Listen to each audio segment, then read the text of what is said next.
The client is Zoetis. They're a major worldwide animal health provider, and they provide products to both domestic and farm animals.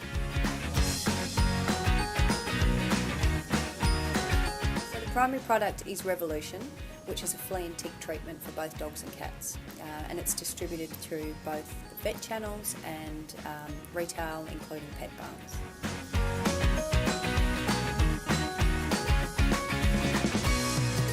The problem that they were facing is that they were losing the shelf dominance especially in the Petbarns and in the vet clinics. They needed a product to regain back the shelf space dominance. So what they wanted to achieve is they wanted to design a new product merchandiser. They needed something that was going to be eye-catching, it was enticing for the customers, and it was going to display their brand clearly and easily. Other important requirement for the merchandiser is that it needed to be flexible. So they wanted something that was going to be great as a standalone unit for vet clinics, but also was going to be great to be able to be stacked in large displays at the pet barn.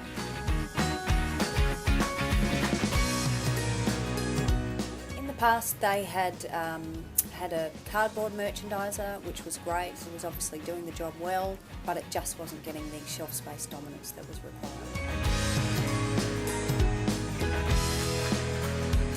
The major concern that they had on such a major project like this was budget, because they did want something new and customised designed, and they weren't sure whether it would be able to fit within their budget.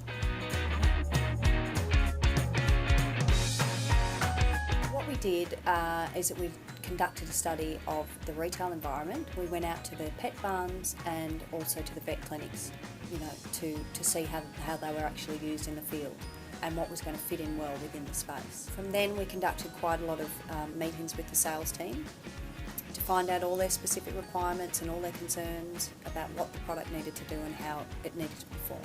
So what we also did is we hired an industrial designer who then produced technical drawings and 3D images, and from there we produced a video to show the client to make sure it was going to be exactly what they wanted. So after this, once the client had approved all the technical drawings, we then moved into making the moulds. So the moulds were made and we produced several prototypes to make sure that the product was perfect. Following on from this, production began, the goods were made, QC was completed in China, and then we shipped the products in time, which was in winter, just in advance of the flea and tick season in springtime. So the client was extremely happy. The outcome was that the client and their customers loved the product. They loved the big yellow display stands, which were easy to identify, and they managed to regain their shelf space dominance back again in the marketplace. And lastly, they managed to achieve increased product sales. More flea treatments were out there, and the dogs and the cats were happy. Oh, and by the way, the most exciting thing for us and for the client was that we entered the product into the Karl Rosenfeld Design Award, and we won Best Product for 2013.